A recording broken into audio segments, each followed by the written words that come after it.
Ara na guys. Dala siya sa iro, ug tubig niya, ug bag.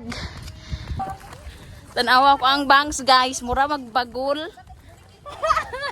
Guys, ayan, dahil tapos na kaming kumain, tid ko, nagano siya ng lubi. Saka yung buka ito ay naghugas na ng plato. Ayan. Ayan guys, hugas siya ng plato. Wow, ka very good ba oy. Anak ko sa iya, di siya magugas og plato pero giingon man niya nga siya daw magugas plato. So sige na lang, di pa kaana. Kaon magluto di ay silagbi ko guys. Kari kay nahumana ni siya kagod. Sige na lang miglutog biko diri, wow. Tas kani guys mas kubado kay duha man to ka kilo so duha pod Kara hubog man natulog.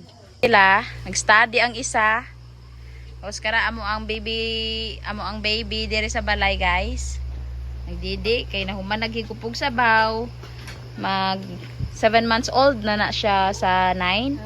Okay, so pwede na siya magtilaw-tilaw og kanang mga sabaw pero ayaw lang pagrabiha guys basig magka-impatcho na. So ayan guys. Hindi ka kumain. Ay, pula ang mata. Ha? Ayaw mo sa ulam mo? Okay. Ay, there's more love. Yeah, like that? Yeah, we need. Kawawa naman guys. Grabe ang aso.